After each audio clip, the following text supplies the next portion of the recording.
Krishna Krishna Hare Hare, Hare Ram Hare Ram, Ram Ram Hare Hare. Krishna Hare Krishna, Krishna Krishna Hare Hare, Hare Ram Hare Ram, Ram Hare Hare. Hare Krishna Krishna Krishna Hare Hare, Hare Ram Hare Ram, Ram Ram Hare Hare. Krishna Hare Krishna, Krishna Krishna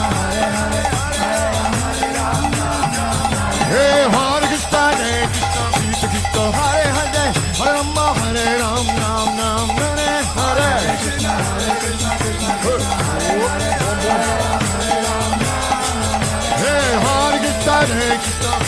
Krishna Hare Hare, Hare Rama Hare Ram, Ram Ram Hare Hare. Krishna Hare Krishna, Krishna Krishna Hare Hare, Hare Ram Hare Ram, Hare Krishna Krishna Krishna Hare Hare, Hare Ram Hare Ram, Ram Ram Hare Hare. Krishna Hare Krishna, Krishna Krishna Hare Hare, Hare Ram, Ram Ram Hare Hare. Hare Krishna Krishna Krishna Hare Hare, Hare Ram Hare Ram, Ram Ram Hare Hare. Hare Krishna Krishna Krishna Hare Hare, Hare Ram, Ram Ram Hare Hare. Hare Krishna, Hare Krishna, Krishna Krishna, Hare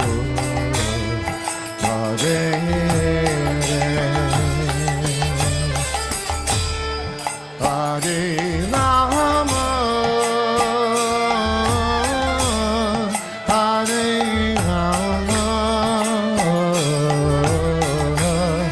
Rama Rama, Hare Hare.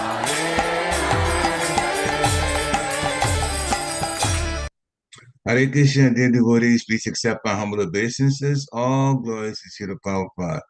Welcome to this Christmas Day Srimad Bhagavatam class. It's from Canto 1, Chapter 18, Text 41. And we're fortunate to have Her Grace Gita Devi Dasi, the Gita of ISKCON Atlanta, to give the class this morning. Hare Krishna Mataji, please accept my humble obeisances. All glories to Srila Prabhupada. Hare Krishna, please accept my humble obeisances. All praise to Srila Prabhupada. Right. And it is all yours, Mataji. Thank you, Prabhu. Jayo Radha Madhava Kunja Bihari गोपीजनवल्लभा Girivardhari यशोदनन्दन व्रजजनरञ्जन यमुनतीरा वनचारी जयो राधा माधवा कुञ्ज बिहारी हरे कृष्णा कृष्णा कृष्णा हरे हरे हरे राम राम राम हरे हरे जय प्रभुपदा जय प्रभुपदा जय प्रभुपदा जय प्रभुपदा जय गुरुदेवा जय गुरुदेवा जय गुरुदेवा जय गुरुदेवा हरि बोल हरि बोल हरि बोल निताय गौर हरि बोल। जय ओम विष्णुपाद परमहंस परिव्रजाचार्य स्तोत्र सत Shrimad His Divine Grace A.C. Bhaktivedanta Swami Srila Prabhupada की जय, अनंत कोटि वैष्णव वृंद की जय, नामाचार्य श्रीला हरिदास ठाकुर की जय। प्रेम से कहो श्री कृष्ण चैतन्य प्रभु नित्यानंद अद्वैत गदाधर शिवासादि गौर भक्त वृंद की जय। श्री श्री राधा कृष्ण गोप गोपीनाथ श्याम कुंड राधा कुंड गिरि गोवर्धन की जय। वृंदावन धाम की जय, मायापुर धाम की जय, जगन्नाथपुरी धाम की जय, गंगा माई की जय, यमुना माई की जय, तुलसी देवी की जय, समेत भक्त वृंद की जय। निताय गौ प्रेमानंदे हरि हरि बोल। All glories to the assembled devotees, Hare Krishna. All glories to the assembled devotees, Hare Krishna. All glories to the assembled devotees, Hare Krishna. All glories to Sri Guru and Sri Gauranga.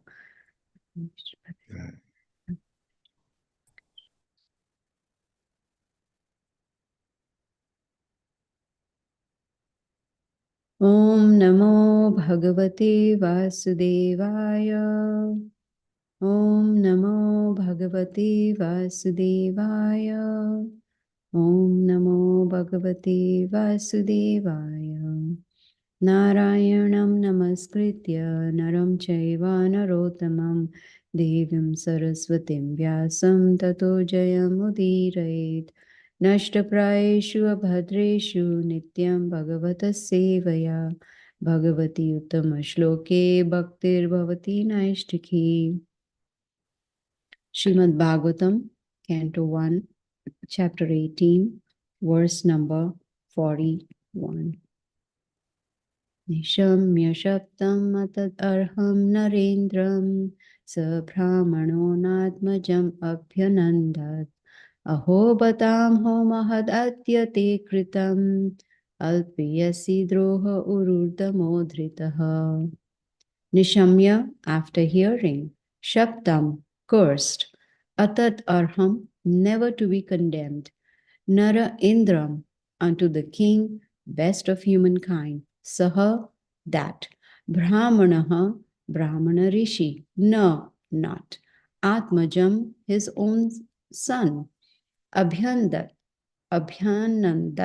congratulated, Aho, alas, Bata, distressing, Amaha, since, Mahat, great, Adya, today, Te, yourself, Kritam, performed, Alpiyasi, insignificant, Drohe, offense, Uruhu, very great, Damaha, punishment, Dhritaha, awarded. Translation and purport by Srila Prabhupada. Srila Prabhupada ki jai.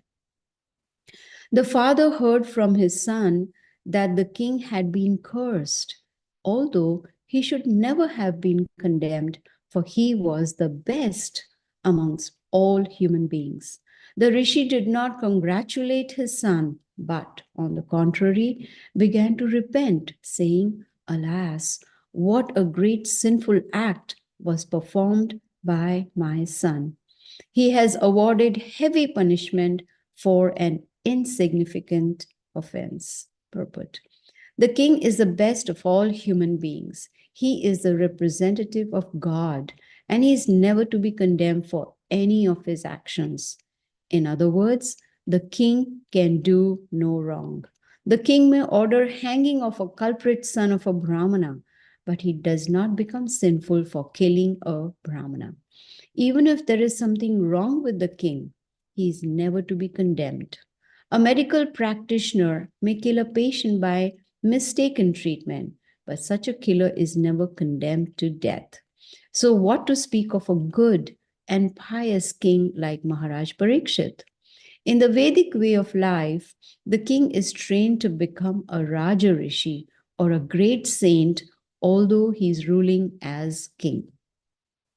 It is the king only by whose good government the citizen can live peacefully and without any fear. The Raja Rishis would manage their kingdom so nicely and piously that their subjects would respect them as if they were the Lord. That is the instruction of the Vedas. The king is called Narendra, or the best amongst the human beings. How then could a king like Maharaj Parikshit be condemned by an inexperienced, puffed up son of a Brahmana, even though he had attained the powers of a qualified Brahmana? Since Shamika Rishi was an experienced, good Brahmana, he did not approve of the actions of his condemned son. He began to lament for all that his son had done. The king was beyond the jurisdiction of curses as a general rule. And what to speak of a good king like Maharaj Parikshit? The offense of the king was most insignificant, and his being condemned to death was certainly a very great sin for Shringi. Therefore, Rishi Shamika regretted the whole incident. Om Agyanatimirandasya Gyananjana Shalakaya Chakshurunmanitam Yena Tasmai Shri Gurave Namaha. The verse once again. The father heard from his son that the king had been cursed, although he should never have been condemned, for he was the best amongst all human beings. The rishi did not congratulate his son, but on the contrary began to repent, saying, Alas, what a great sinful act was performed by my son. He was awarded heavy punishment for an insignificant offense. So we've been hearing about the pastime of Maharaj Parikshit, the whole instance, how he was cursed by a son of a Brahmana Shamika Rishi, and the son name being Shringi. We learn a lot of lessons from this. And the first lesson that we learn from this particular verse is about the position of Maharaj Parikshit, who is considered to be a Raja Rishi, which means Raja, a king, and Rishi, a saint also. So even though he is in that material position of a king, but being a representative of the Supreme Lord and being spiritually elevated, a pure devotee, he is considered to be a Raja Rishi. And Shamika Rishi is saying to, for us to understand that Maharaj Parikshit was the best amongst all human beings. A Narendra, Nara, Indra. Nara means human, Indra means like the best. So, Maharaj Parikshit should not have been condemned as per Shamika Rishi. Why does Shamika Rishi say that? Because he was well aware of Maharaj Parikshit's position. He knew that Parikshit Maharaj was a pure devotee of Lord Krishna. Besides being the representative of Krishna, because he was in the position of a king. So the king should never have been condemned. Never. So here we see the qualities of a perfect king, not someone who gets a position, a high position, and misuses that position, is, thinking only about one's own benefit. We have heard and we have seen also when people come in high positions, they, I'm not able to get the word where instead of misuse, what do you say? So they are basically trying to get whatever they can, whether it is opulences, money, favors, whatever it is, because they are in that position. But that's not the case with Maharaj Parikshit. See? And Shamika Rishi is saying, even if the king does something wrong, he is never to be condemned because he is the king, and especially a king like Maharaj Parikshit. Srila Prabhupada gives a very nice example of a doctor. Sometimes, patients die during surgery or during treatment, whatever the case may be. That doesn't mean that doctor is hanged to death. No. Maybe the doctor is punished, but not hanged to death. Whereas here, Shringi, son of a Brahmana, he cursed Maharaj Parikshit to die in 7 days. A very heavy punishment for an insignificant offense. According to Shamika Rishi, the offense committed by the king was very insignificant. He did not even consider that as an offense. He was not offended. But Shringi, because he was inexperienced, because he was puffed up, he was so proud, he had got that power. In olden days, in other yugas, the Brahmanas were very, very powerful. They could, give benedictions or curses and they would all come true. They had that much power. So here we see that because Maharaj Parikshit, his qualities are being discussed by Shamika Rishi, indirectly he's trying to say that in the kingdom of Parikshit Maharaj, everyone was happy. Because the king was not only taking care of their material needs, but also their spiritual needs. And that's why there was peace and prosperity in the kingdom. Everyone was happy. And Srila Prabhupada says more important is everyone was fearless. They were not afraid. They were not even afraid of death because they knew that the king had trained them in Krishna consciousness. Their whole consciousness was purified. And that is the reason they were happy, they were peaceful, they were satisfied, and they were not afraid of death because of their constant remembrance of the Lord. They were, assured, they knew that at the time of death, yam yam vapi smaran bhavam tyachat ante kalevaram tam tam evati kanteya sadatad bhava bhavita. That Krishna says, whoever remembers me at the time of death, they will come to me. To whatever state, see, whatever the state of our mind is at the time of death, to that state we will attain without fail. Krishna is guaranteeing that. So these citizens in the kingdom of Parikshit Maharaj, they were not fearful at all. Because they had the right king ruling over them. And Shamika Rishi knew that Maharaj Parikshit was a very pious king. And that is the reason there was peace and prosperity in his kingdom. They were protected by the king.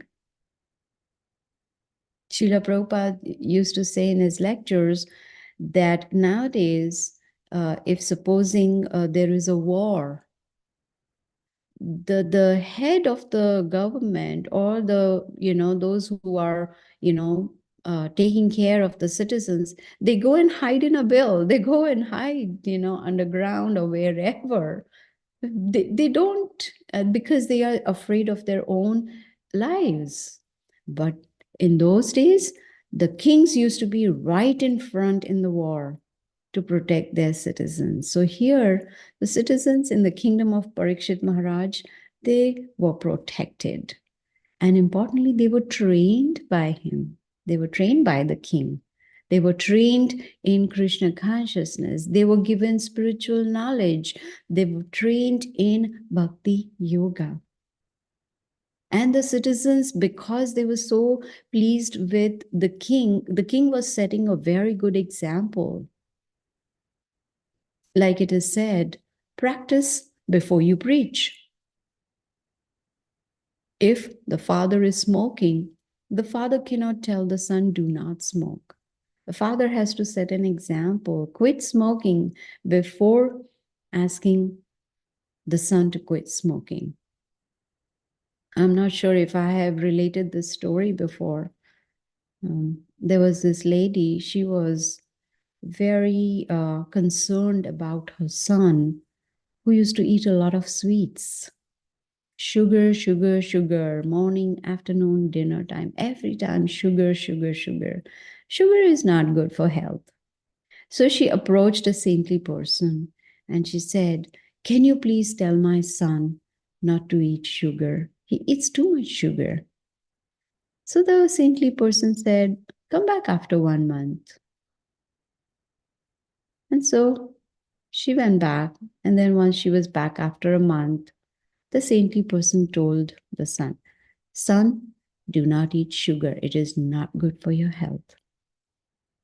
The mother was surprised. She said, you could have said this a month ago. Why did you make me wait 1 month? He has put so much sugar in his body in this 1 month.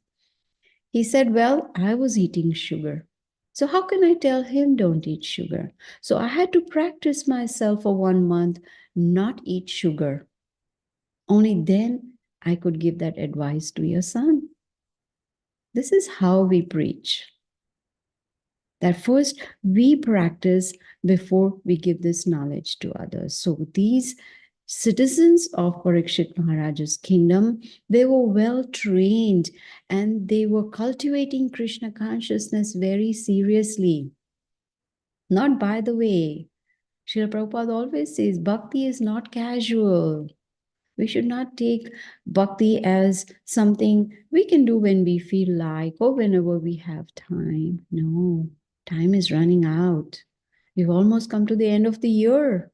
Did we realize that 2023, the whole year is gone by? And I guarantee you, 2024 will also just fly by, just like so many years have flown off. So, like Prabhupada says, we are coming closer and closer and closer to the end of our lives. We have already completed 1 year from our life. It's gone, cannot get it back. So the citizens in the kingdom of Parikshit Maharaj, they were well trained. So training is essential.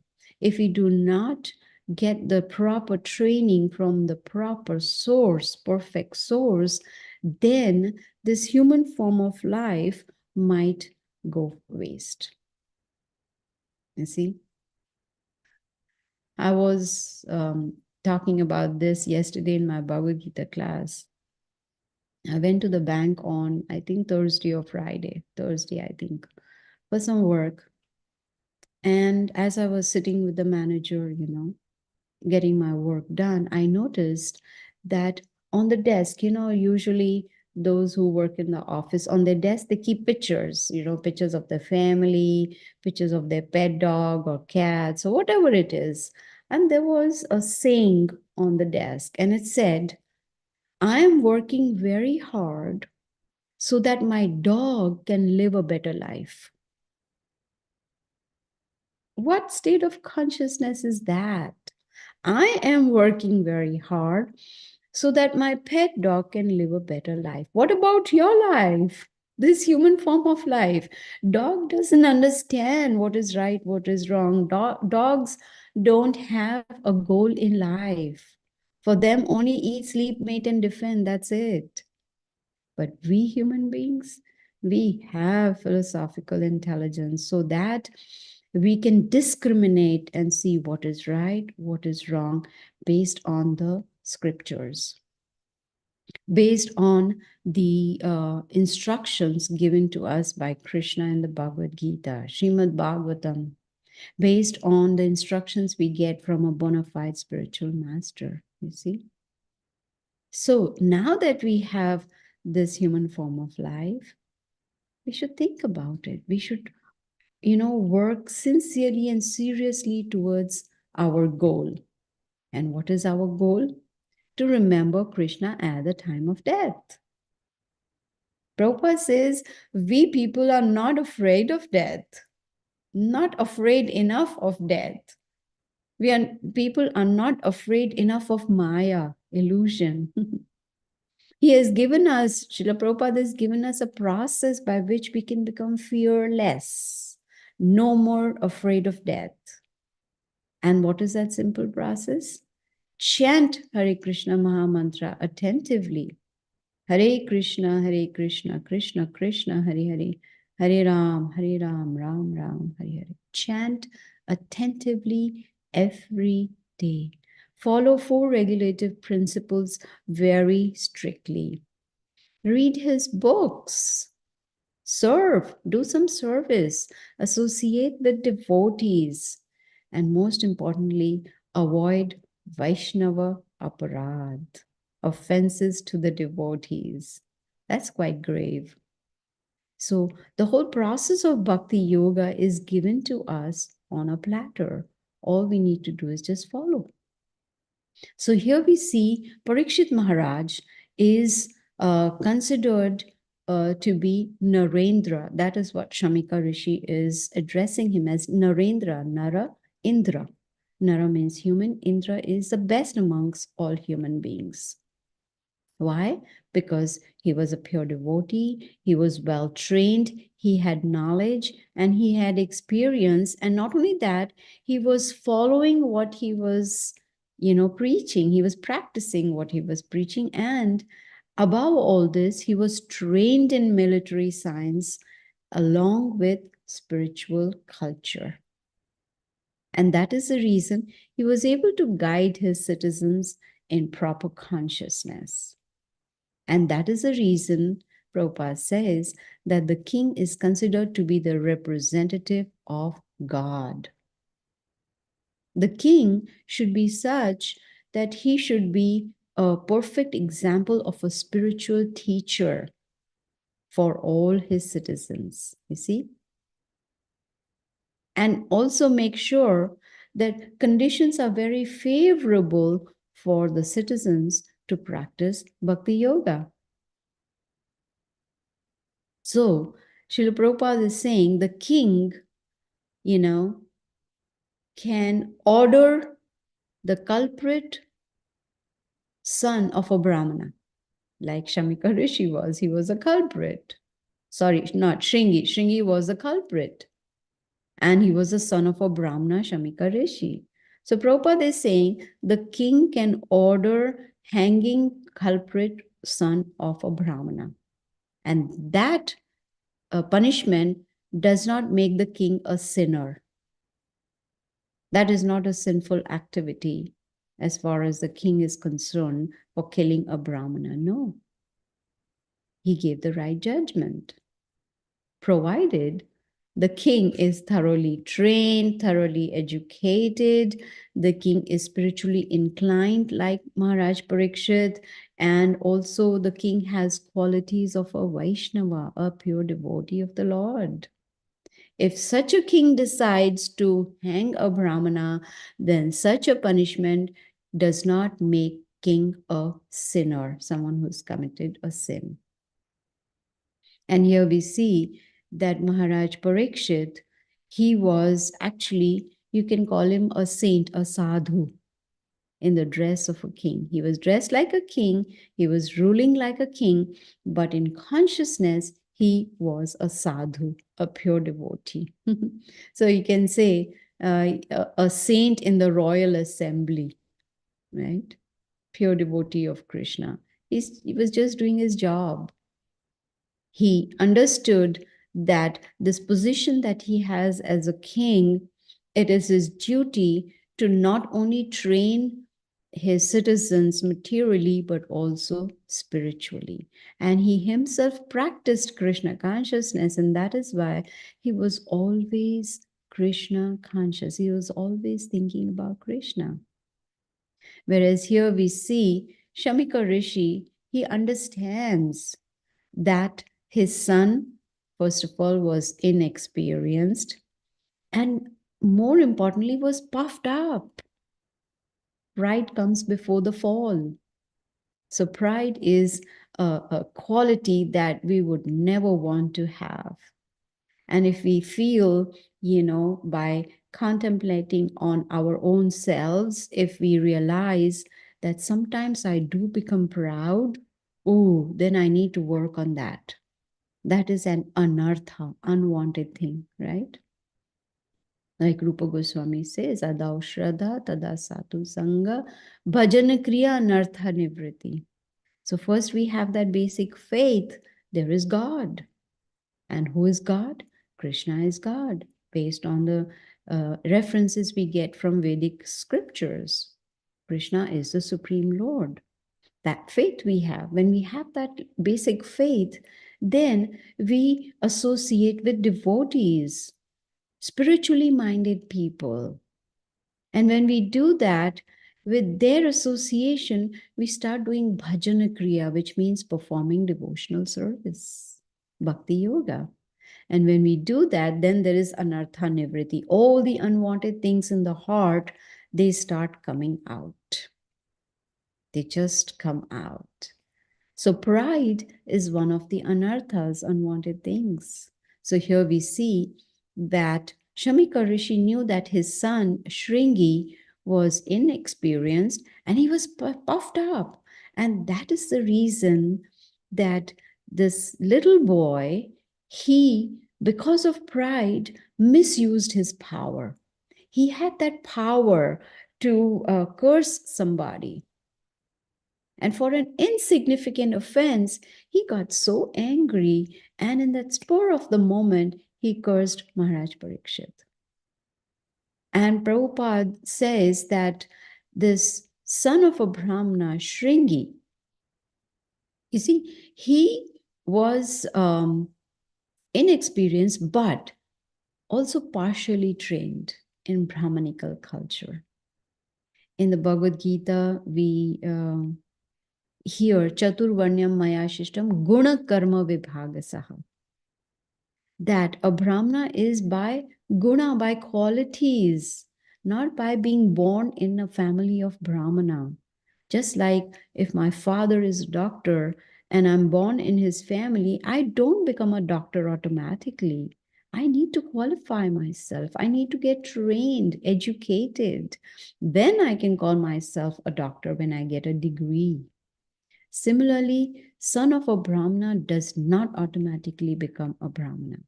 So it is that the Shringi, son of a Brahmana, was partially trained in Brahmanical culture.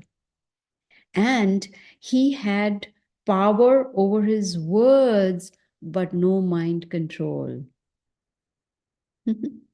He was not fully evolved in Krishna consciousness. He was not, a true Brahmana. So that is why Shamika Rishi very clearly is stating that, yes, my son is, besides being puffed up, is inexperienced. And he did not approve the actions of his son.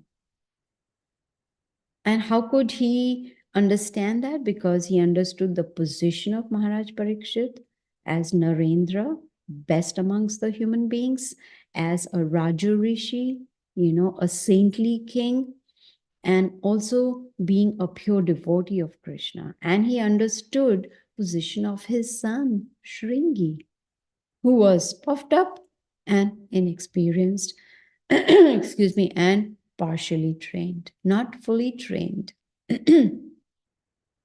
And Shamika Rishi started lamenting, what did my son do? He cursed a pure devotee to die in 7 days, to be killed by a snake bird in 7 days. Imagine if someone cursed us, you will die in 7 days. What do you think people would do in general? They'll go to kill that person. How dare you? Who are you to tell me that I will die in 7 days? Well, Parikshit Maharaj, we will see in the future verses, in this chapter and going forward, Parikshit Maharaj was not disturbed at all.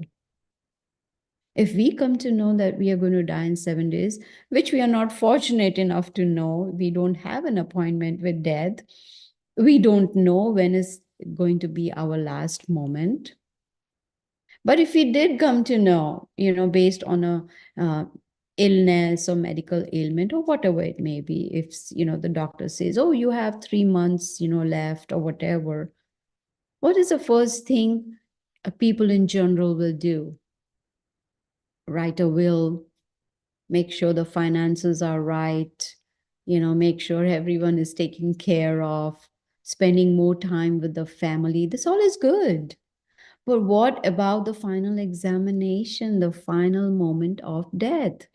Are we guaranteed that we will think of the Supreme Lord at the time of death? That will be possible if we have trained ourselves throughout our lives to be conscious of Krishna all the time. And to be conscious, we need to follow a process given to us by Krishna in the Bhagavad Gita, explained very nicely and clearly to us by Srila Prabhupada. So here, Parikshit Maharaj being cursed is something that Shamika Rishi did not approve of. In fact, he was regretting the action of his son. Doesn't that happen when our children do something that they shouldn't have done? Then the parents regret. Oh, I wish my son or my daughter did not do this or did not say this, or did not feel like this or whatever. So here also, Shamika Rishi, being a father of Shringi, he's regretting the action of his son. Cursing a pure devotee because of pride. No humility.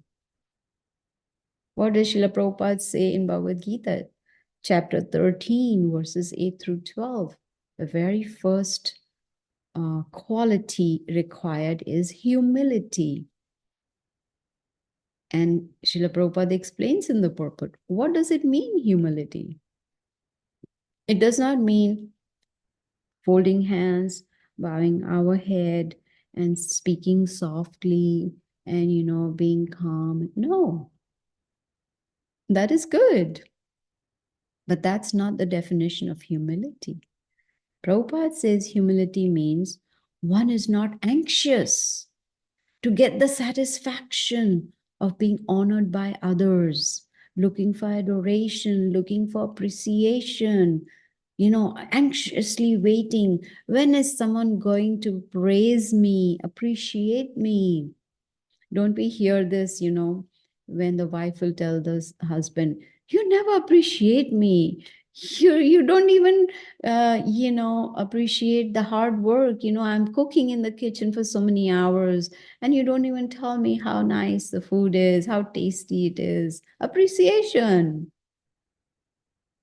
So if one is anxious, oh, let me see who is going to appreciate me today or who is going to glorify me today.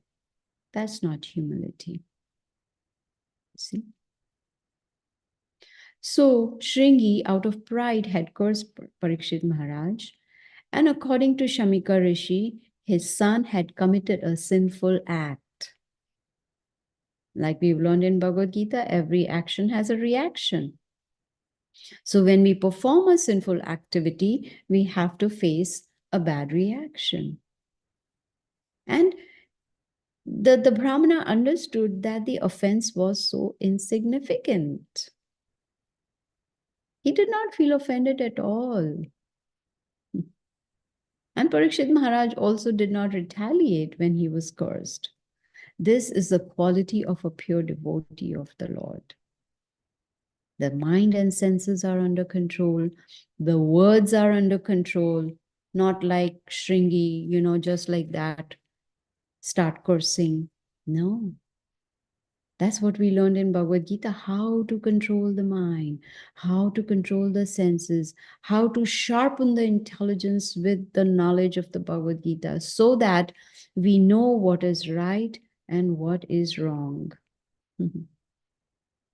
So we also see the wonderful quality of Parikshit Maharaj, a pure devotee. He did not retaliate. He did not feel offended. Now Prabhupada says that actually, if we come to think of it, this episode that happened, or the past time you can say that happened, it was between Maharaj Parikshit and Shamika Rishi. Shringi was not involved in this at all. And from nowhere, Shringi comes into this episode, full of pride, proud of his power, without knowledge of the situation. Shringi did not really understand what did Parikshit Maharaj do, why did he do whatever he did. And Shamika Rishi is not offended at all. So without having full knowledge of the situation, the son of a Brahmana, Shringi, he acted impulsively. How many of us we act impulsively? Like Bhagavad Gita says in chapter 2, that when senses come in contact with sense objects, there is attraction, there is attachment to those sense objects. And when that desire is not fulfilled, I want this and I don't get it, then there is anger. And anger leads to bewilderment of memory. Then intelligence is lost and the person falls down. So when that anger is there is a chemical reaction in the body, and that is when the mind stops working. And when the mind stops working, that means we stop thinking what's right and wrong, and then out of anger, we act impulsively. So, according to the Brahmana Shamika, his son had made a grievous mistake of cursing a pure devotee of the Lord. We got to be very, very careful. Of course, we should be careful as far as everyone is concerned. Everyone around us should be very respectful. Like we learn in Bhagavad Gita chapter 17, austerity of the speech. We should speak in a very pleasant way, be honest at the same time, and not agitate the mind of others. That is how we need to perform austerity of speech. And of course, also recite the Vedic scriptures, chant the holy names of the Lord. You see? So here we see that Shringi, he made that grievous mistake of cursing a devotee. Be very, very careful when we are at least in association of devotees that we do not commit an offense. Because once we commit an offense towards a devotee, then our spiritual lives get hampered. Then we lose the taste for chanting. Then we lose the taste for hearing and reading. Then we lose the taste of going to the temple, serving, associating with devotees. So Vaishnava Aparadh is very, very dangerous. When Krishna came down 500 years ago as Chaitanya Mahaprabhu, he called this Vaishnava Aparadh as a mad elephant offense, like mad elephant. What does a mad elephant do? When it enters a garden, it runs here, there, destroying all the plants and flowers and everything in madness. So this is what happens when we do Vaishnava Aparadh. We destroy our spiritual lives. So we need to be very, very careful. Perform austerity of speech. Control the mind. Not just blurt out whatever comes in our mind. That's very easy to do. We feel something and just take it out. Not realizing, who am I talking to? What is my position? What is the position of that other person? And first, at least analyze the whole situation. Like Shringi, he did not. He did not analyze the whole situation. He did not realize that his father, Shamika, is not offended at all. He did not realize that Maharaj Parikshit, whatever he did was so insignificant. So how is Parikshit Maharaj taking it and Shamika Rishi taking it? Parikshit Maharaj, he accepts it as the will of Lord. This is what the Lord wants, and so be it. And so what does he do? He approaches great sages. He takes guidance from his ministers in the kingdom, from the great sages. What should one do? Someone who's about to die in 7 days. He wants to know. He wants to make sure that he reaches the goal of his human form of life. So he inquires. And what does Shamika do? He realizes the mistake of his own son. Not just a mistake, a very big mistake. So we see that two mature devotees, Parikshit Maharaj and Shamika Rishi, they both are dealing with the situation, not getting agitated, not getting angry. If Prabhupada says if Parikshit Maharaj wanted, he could counter curse. He had that power to curse the son of the Brahmana, but he did not do that. If Shringi had not come in between in this situation between Parikshit Maharaj and Shamika Rishi, then Shamika Rishi would have fixed the situation. Why? Because he was an experienced Brahmana and he was devotee of the Lord. He was actually, when Parikshit Maharaj came to his hermitage, he was meditating on the Lord. He was in deep meditation. So here we see that experienced Brahmana, devotee, that is Shamika Rishi, was not happy with his son's actions. He did not approve his son's action at all. And that is why he started lamenting that such a great devotee, a Raja Rishi, that is Parikshit Maharaj, was cursed. And he felt great remorse and great regret. Why did my son do that? And Shamika Rishi knew that the king is beyond the jurisdiction of curse. He was beyond. He knew that king is a representative of the Lord. And especially a king like Maharaj Parikshit, a pure devotee. So we see how both of them are dealing with the situation. And Shamika Rishi, as today's verse said, he considered this offense very, very insignificant. And we can see that Shringi, son of a Brahmana, he of course acted impulsively. And we can also see that it was not premeditated. Shringi was not thinking, oh, Parikshit Maharaj is going to come and, I'm going to get angry and I'm going to curse. It wasn't premeditated. You can say it was a displaced anger. Prabhupada says it's okay to be angry. when we see that someone is, being offensive towards the Lord or offensive towards the devotees of the Lord, yes, then we can get angry. That is spiritual anger. But not get angry because I didn't get what I wanted. Or someone didn't talk to me the way I wanted them to talk to me. Someone didn't treat me the way I wanted them to treat me. Or I didn't get no.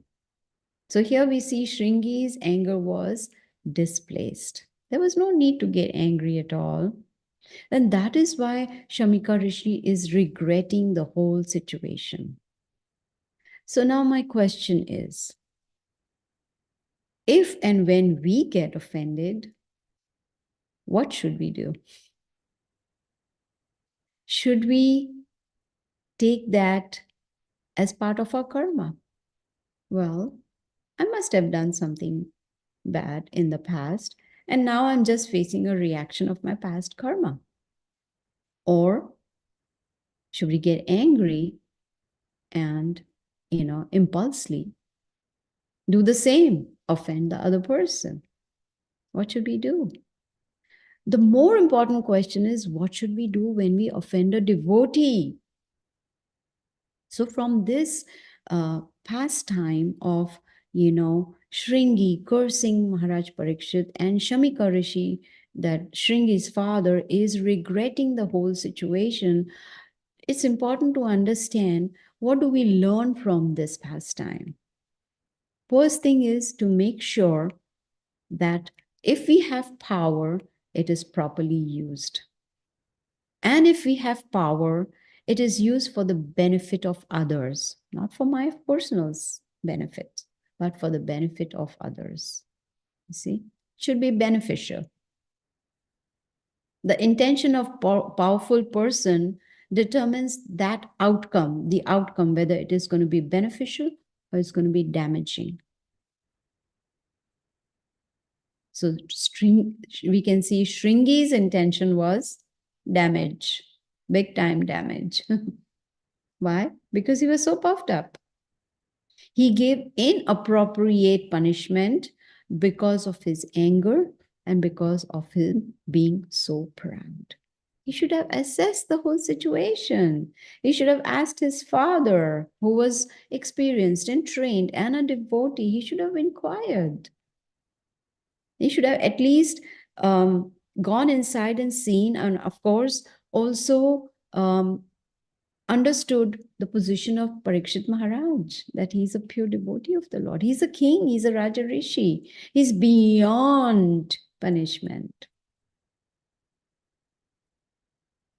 He should have taken guidance from his father, who was a real Brahmana in true sense. And the problem was, first of all, he didn't know that Parikshit Maharaj was a pure devotee.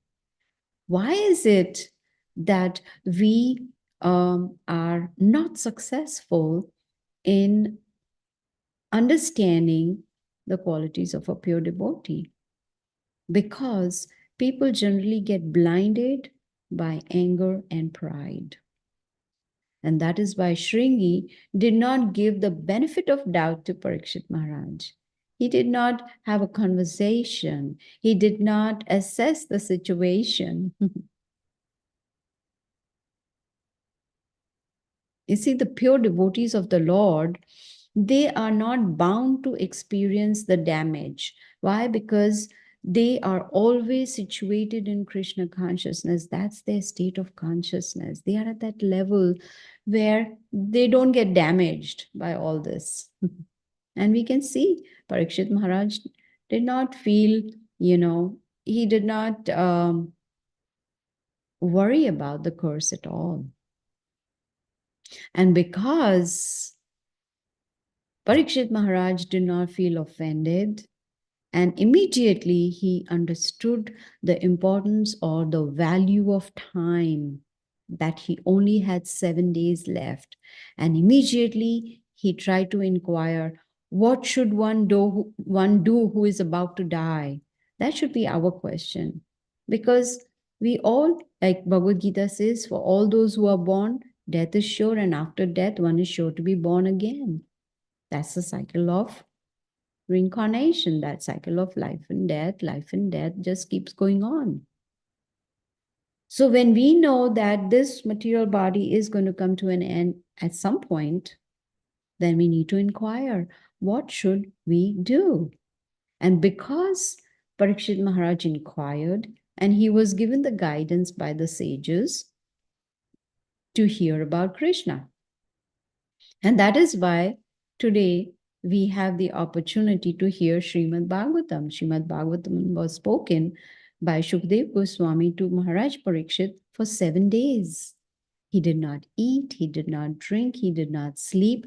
He just heard Srimad Bhagavatam all the time. And thanks to Parikshit Maharaj, today we are able to hear Srimad Bhagavatam and talk about it. So it's important to assess the whole situation, not zoom in on one mistake and then react. No, not jump to conclusions immediately. make sure the power is used properly. And, sometimes, like Prabhupada says, curse of a Vaishnava is beneficial. Like we've heard Narad Muni cursing, Nalakuvera and Manigriva, who became the trees, but they had the fortune of seeing Krishna, having darshan of the Lord. But curse of Shringi was just an emotional outburst. Boom, impulsively. Why? Uncontrolled mind, uncontrolled senses. Not properly trained, not properly educated, not proper devotee. So the verse once again, the father heard from his son that the king had been cursed, although he should never have been condemned, for he was the best amongst all human beings. The rishi did not congratulate his son, but on the contrary, began to repent, saying, Alas, what a great sinful act was performed by my son. He has awarded heavy punishment for an insignificant offense. So I'll end here. Thank you so much. Hare Krishna. Hey, Krishna. You want to continue? Answer? Yeah. Thank you so much, Mother, for such a wonderful class. Really amazing points and really opportune for this day. So hopefully we can definitely take some points and really meditate on them. And as you said, Mother, the year just came and flew by. And in fact, even yesterday in our Sunday program, Parikshit was giving a class and really having the devotees to start thinking of Krishna conscious spiritual resolutions to make for the year. So your class was also right on, right on the mark, having us really think. I would like to ask devotees if you have any questions, any, clarification, please do raise your hand so that we can call upon you in the order. Mother, the one question I have, Mother, and you mentioned it in your class, if you could shed more light, if you can clarify it, add more, is what does it mean to be partially trained and fully trained Brahmana? Yes.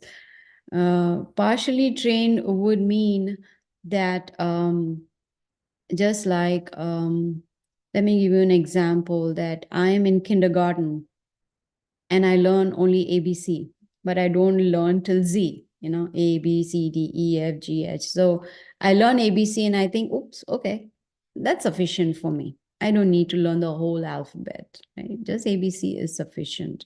So that is, partially educated, not really, mainly also not approaching a bona fide teacher and learning.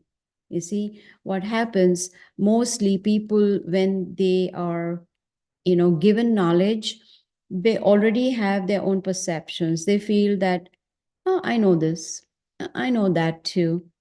I don't need to hear anymore, just hear a little bit. So that is partial knowledge. And partial training also means that we are practicing, but partially, in the sense like Srila Prabhupada has given us the process: chant, read, associate, serve, so many, the whole package. But then devotees pick and choose. I think just making myself, just good in reading. Let me just read and read and read. Or some say, let me just go to the temple, go for years and years and years, just go to the temple, right? So that is also partial training. You are only following a part of the training, the whole training package. You're not doing the whole thing. Just like Prabhupada gives example, if in a plate we only have rice to eat, we're not going to really relish it. We need dal and sabji and roti and everything we need to really enjoy that feast. Everything. So partially trained means only like wanting to do only one part of bhakti yoga, not doing the whole thing that is required. I hope that makes sense. Yes, Mother. And if I could just ask one, a piggyback on that before I go to Aditi Lata Mataji, is what are the I don't know, pros and cons, or what is the danger, of partially trained and thinking, because like you said, partially trained and thinking this is enough, but what are the dangers by just stopping there and acting like we are fully trained. Yes, there is a saying, little knowledge is more dangerous, or something. There's something saying like that, little knowledge can be very dangerous. It's Yes, like, exactly. yes, it's like, I have passed the medical school and I have the degree, and now it's time for me to train, in surgery. So while training in surgery, I attend a class which shows how to, cut the body of the person to, perform the surgery. And then I say, oh, I know it. And then I go away. I say, I don't need to learn anymore. But what about putting it back, stitching it back? I need to learn the whole thing, right? Right from the beginning. Okay, what do I need to do for surgery? First of all, they have to be on antibiotics. They have to, what is that?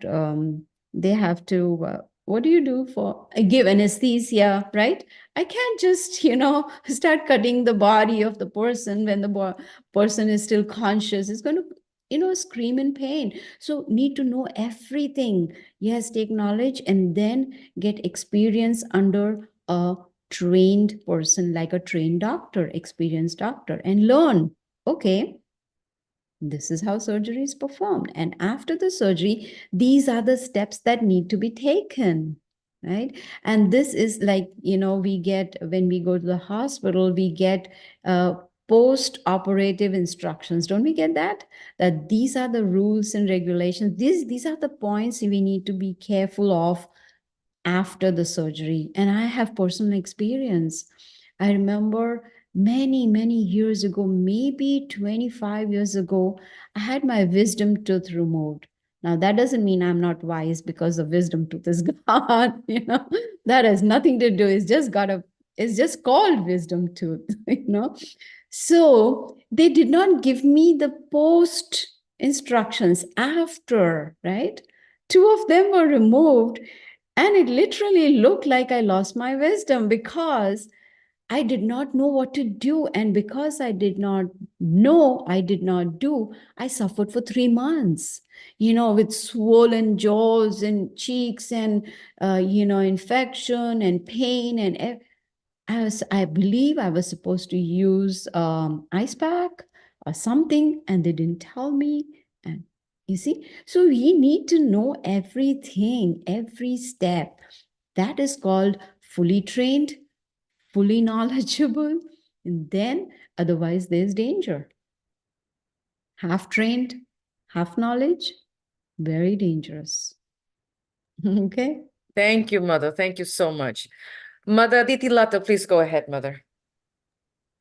Thank you, Mataji, Gita Mataji, for this wonderful class. I really appreciate it. And there's a lot to think about from this. But I have one confusion. I always get this confusion that how do I react, in situations like these? Because there are different stories which we hear in Bhagavatam. Like Parikshit Maharaj, when he saw initially the cow being cut, the legs were being cut, then he reacted, he tried to protect.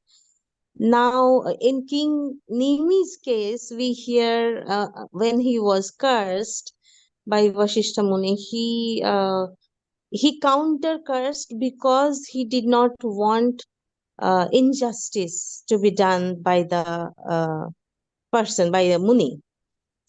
So, in Ambarish Maharaj's case, we see that he's not doing anything. He's just just accepting whatever is done, but then Lord Vishnu takes care of it.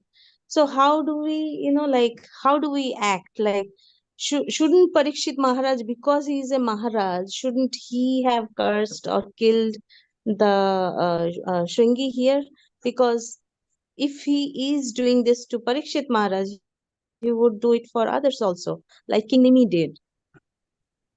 Am I being clear? Yes, Mataji? yes. So, first of all, we need to understand that all the pastimes that we hear in Srimad Bhagavatam, which are pastimes of Krishna and his devotees also, they are lessons for us to learn from. Like we learned today that it's not good to be puffed up, to be proud, not good to be impulsive.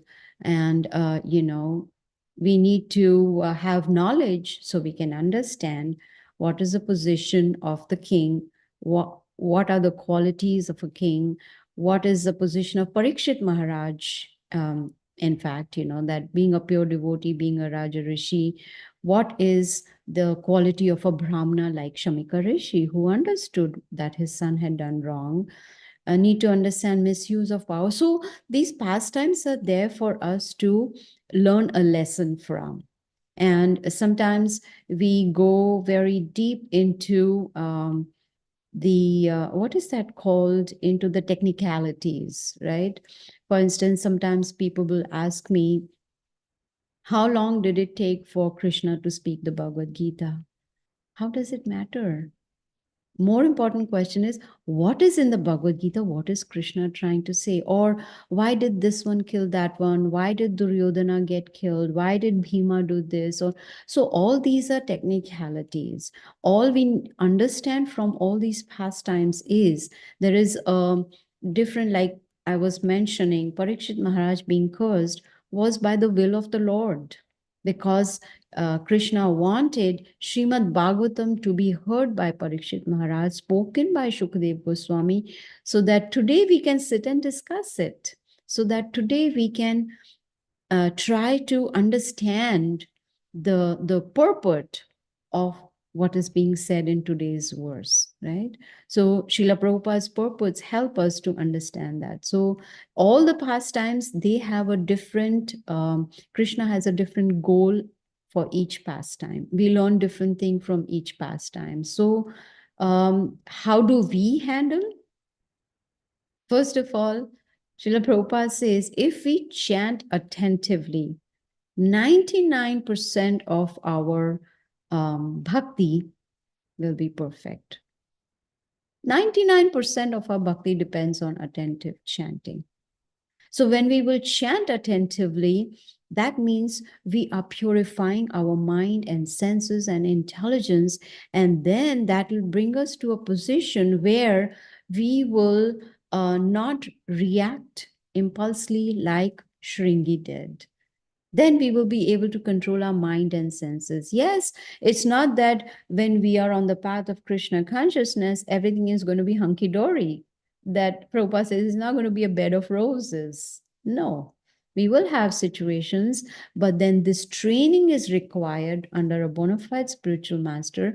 That training is required along with knowledge in association of devotees that helps us to deal with the situations very calmly. You see, Bhagavad Gita is giving us the formula for peace, and peace formula works only when we put it into practice, right? I know, Aditi, how do I put it? Overthink. Overthink. That's the right word.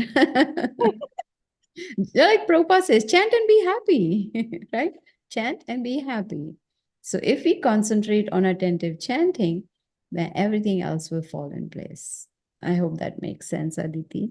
Yes, Mataji. Thank you so much. It's I good. really need, in between, at least, by you for me to put into place, so I remember, no, this is not the right direction. I have to think another way. Thank you, Mataji. Hare I Krishna. need to call you once a week, right? Yes, Mataji. Thank you, Hare Krishna. We all need that, Mataji, someone to keep I us back do. on track. Me too. We all need once a week, we just check in, like we have someone we check in and oop, no, you're off, come back on the railroad track. You're jumping off the railroad track. Yeah. Thank you. Thank you, Mataji. Yes, Leela Krishna Prabhu, please go ahead. Hare Krishna. Hare Krishna to everyone. I think Mataji, you already gave the answer, the question, and there was one comment I want to make regarding the answer which you gave. I will just tell you. I think you are explaining about. I want to thank not only the Parikshit Maharaj, because this all the plan, as you mentioned, that is Krishna is directly or indirectly Krishna is involved. everyone is playing their part, right? The Shringi and the Samiksha Muni, that I want to thank that son. If he didn't curse, he never go to the sages to, okay, what I should do, right? He should be the more thankful person. He should have done that one, because if he didn't do, I don't know if Parikshit Maharaj go and ask our Sukdev Goswami, can you tell me this? Right? I don't know if he's going to do that. I know he's very elevated king, knowledgeable, and that 7 days, whatever he spent, that time Sukdev Goswami, Suta Goswami, now Suta Goswami is narrating this, everything. I want to really thank to that Rishi's son. He was playing that part, and he did, I think, play very nice role there. Because of him, today we are sitting here, and we are definitely, we have to thank Krishna. But these parts and there's a small play role which they are playing. I think we should thank everyone, because as I know, as you mentioned in that Brahmana's son is also equally powerful. He is able to curse. And other part of the story, what I'm thinking, when Parikshit Maharaj was inside the womb, Krishna is able to save him there with Yes. Brahmastra. So Krishna definitely can save him now also. So there is no doubt. So everyone is playing that part, so that we should be benefit. At this point, to hear this katha, as you say, we don't have to analyze or overthink more on this part, and just take as it is, and chanting, attentive chanting is the one. But my question was, which you already gave the answer, was Parikshit Maharaj was so knowledgeable. Why he did that mistake of putting that snake? I know that other side Prabhupada mentioned in that purport is, when someone guest will come, no matter if he's an enemy also, we have to treat him very nicely. But Yes. as Parikshit Maharaj reaching to that level, he should not have done that, right? And If he had not done that, we wouldn't be hearing Bhagavatam we are today. not hearing the Bhagavad. So if you see that one, then we say the blade of the grass also cannot move here and there without the permission of Krishna. So Yeah. he has to done it, their son has to do it, and we are getting the benefit now. Exactly. So that Yes. was the thing is, Mataji already gave me the answer. It's very nice lecture. I think we are also reading the same Bhagavatam, this first canto now. Okay. Thank you. Thank you so much. Glories to Prabhupada. Oh, that's a very good point, Prabhu. Thank you so much. Everything is like Mother Gita, you said, in your answer to Mother Aditi Lata, everything is planned by the Lord. It's planned by the Lord. If not, there's nothing we can learn. Like sometimes, and I'll come to Prakshit Prabhu's hand. Sometimes when we in the past, once a while, when we used to watch, the Mahabharata by B.R. Chopra, and we have, but what if, but what if, but what if, and they have this what So ifs much and into what the ifs. technicalities, like, Exactly. oh, why did this one say that? Why did Yeah, I'm about like, what duh, he why are you said? so dumb? Yes. What if?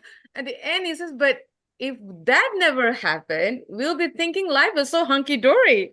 Yes. There is no issues. There is no Krishna.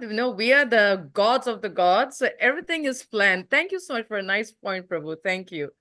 Parikshit Prabhu, please go ahead. Hare Krishna Mataji, please accept my humble obeisances. All glories to Srila Prabhupada. The great numbers. Very nice class, very wonderful discussion. Yes, we can't stress enough. Krishna has his own unusual way in which his plans unfold. Otherwise, if we start looking at it from a material standpoint, it would go on and on and on. Yes. And now I'm feeling adding one more to it after saying all of this. Because when Gandhari came to witness what had happened to Draupadi, he's trying to strip him. At least when B.I. Chopra's Mahabharata, he made the comment that when Duryodhana was born, they were advised, him and the trust was advised, they advised to get rid of that particular baby. That baby was trouble. But they couldn't bring their heart to do it. So what if they had done and killed Duryodhana? All of this, what if? There would be no Mahabharata. There would be no Bhagavad Gita. Anyway, and when you also preaching, you brought the point about the 7 days, from the curse given to Maharaj Parikshit. Srila Prabhupada said, he said, in fact, he knew he had 7 days. We don't even know whether we have 7 minutes to die. And that made me remember something about my Guru Maharaj, Bhaktisiddhanta Maharaj, when he was stricken with the disease cancer. And he went to the hospital. The doctor told him that from the looks of things, you have about 3 months to live. Mhm. He told the doctor, "Thank you very much, doctor. That's a long time." That was his response to him. That's a long time. Of course, you could do a whole lot more in 3 months compared to 7 days, but but that's the comedy. So I wanted to throw that in there. Now, as far as part or little knowledge can be dangerous. Yes. So many examples, even though the part of Srila Prabhupada, I mean, Krishna's plan, but at least a couple of them come to mind. Ashwatam through a Brahmastra. Yes. But when it came to the point to withdraw the Brahmastra because he was being talked to come to his senses, he didn't know how to do it. Yes. So then he directed a Parikshit in the womb. But he didn't really know how to. Arjun withdrew his, but this Ashwatam did not know how to do it. And even in a war, Abhimanyu, Yes. Arjun's son, thought that everything would be okay. There's the Pandavas are going to follow him. Pandavas minus Arjun, but going to follow him into this wheel trap, the Chakravyuh. Yes, Chakravyuh. But he admitted that he knew how to get in, he didn't know how to get out. Again, part knowledge and sometimes how things I was can just unfold. about to actually ask that question to Mother Gita. Thank you for bringing it up, but I'm partially trained. Thank you. Go ahead. That also was plan of the Lord. Yes. They That all are. They all are. So how Krishna uses different situations. With his pure devotees, he uses different situations to let the final thing that he wants that's beneficial to everybody in the universe happen. Yes, so we have the Srimad Bhagavatam from this. We have Mahabharata from this, whole many things. Mahabharata, of course, came out of it. Kurukshetra war, before the war itself was fought, but then how things unfolded all the way towards the end. Krishna is incredible how he uses even people with part knowledge and how works all of that works into the pastime. So yeah, that's the point. There's some of the comments that I wanted to make because it makes Krishna really incredible. For us materially, if we don't have the knowledge fully, we are going to cause great mistakes. But for Krishna, he can use a pure devotee who has part knowledge to make something good happen at the end. Only Krishna can do that. Hare Krishna. Thank you. Thank you. Yes, thank you for, as soon as you were speaking about Abhimanyu, I said, wait, now that was partially trained knowledge. So, thank you to my husband for bringing that up, and thank you, Mother Gita, for shedding some light. Yes, Anchitedeva Prabhu, please go ahead, Prabhu. We can't hear you. Thank you, Mataji, for the wonderful class. Okay. Mataji, during your talk, to attribute what is happening to our previous karma or to get angry. Of course, getting angry is not an option. So would it be previous karma that we attribute everything, or is it a third option that we should think before we react? There is a saying, think before you speak. Right? There is a saying, actually it says think twice, not just think twice before you speak. So we cannot blame everything on karma.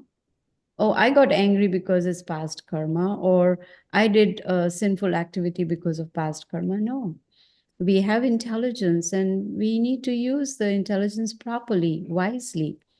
And that becomes possible only when we get the right knowledge, we are in right association, we try to not just get knowledge, but put it into practice. Like in Bhagavad Gita, Krishna clearly says, excuse me, Krishna clearly says in the Bhagavad Gita that, yes, it is very difficult to control the mind, but it's possible by constant practice and detachment.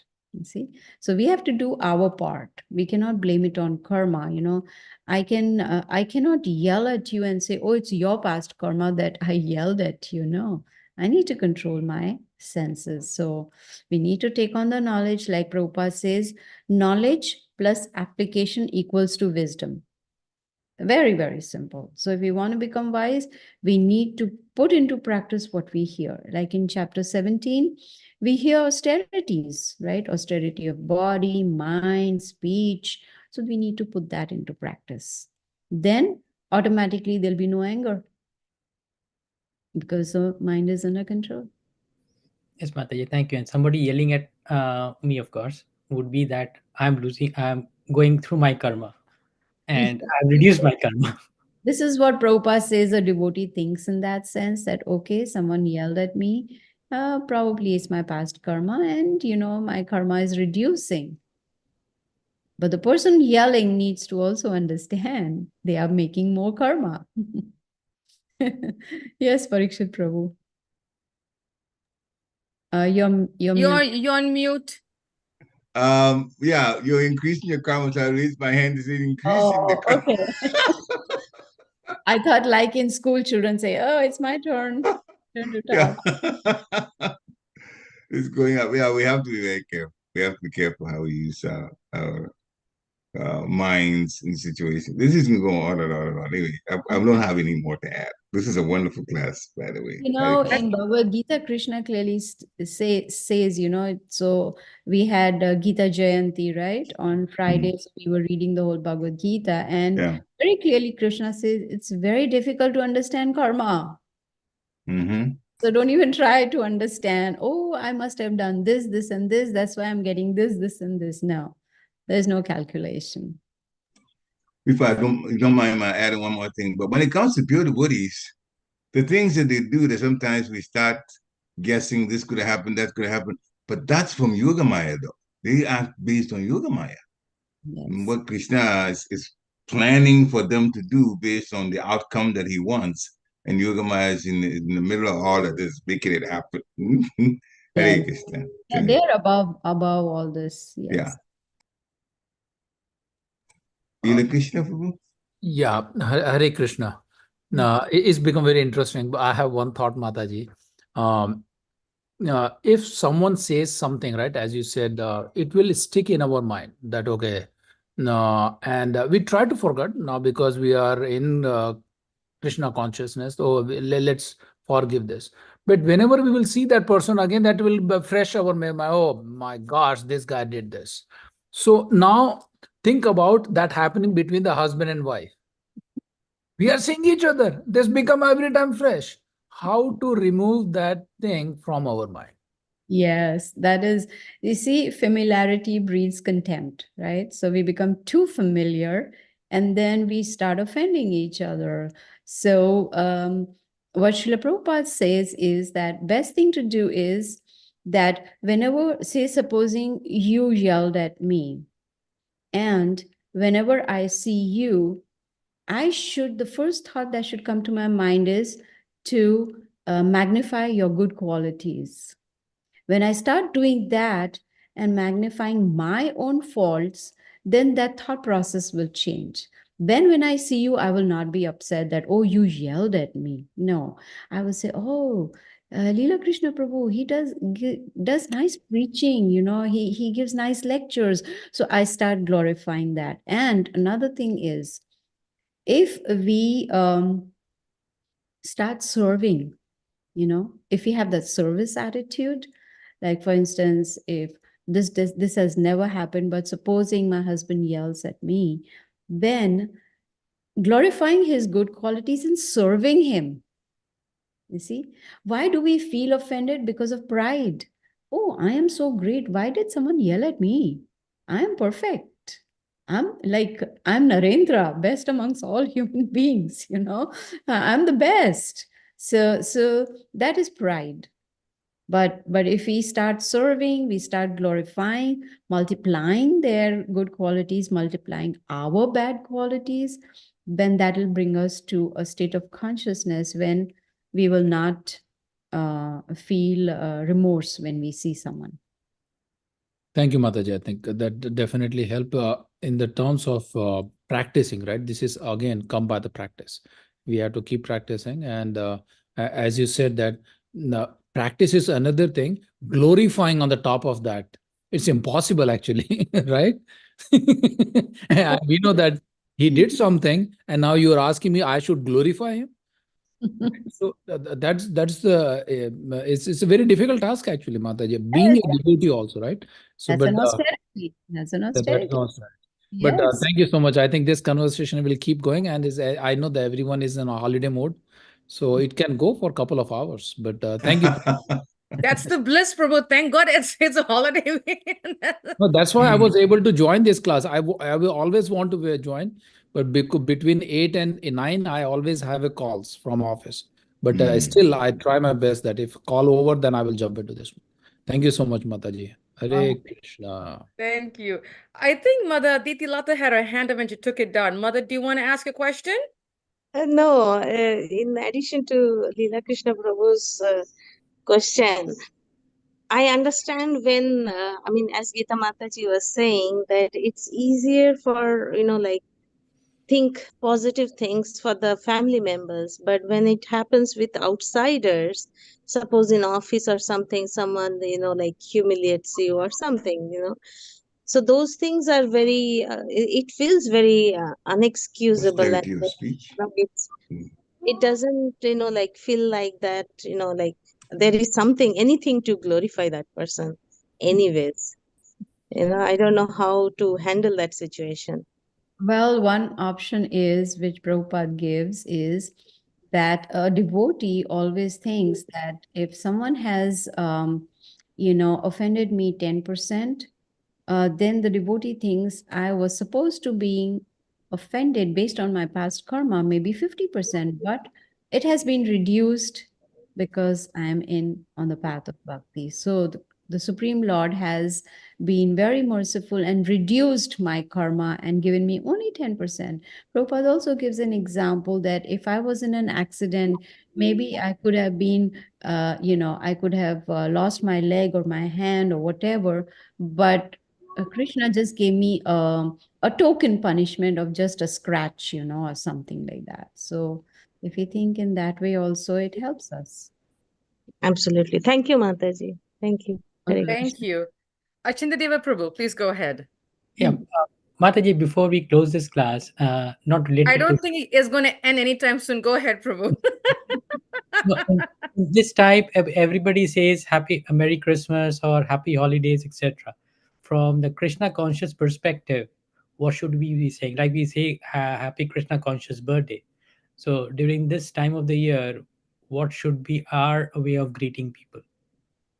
Hare Krishna. And the main thing is to not just say Merry Christmas and, Happy Holidays. That is just a lip movement, like Prabhupada says, lip movement. We've just said it for the sake of saying it. But the main thing is to be conscious, especially like today, the appearance day of Lord Jesus Christ, to be conscious of his qualities, right? All the knowledge that he gave.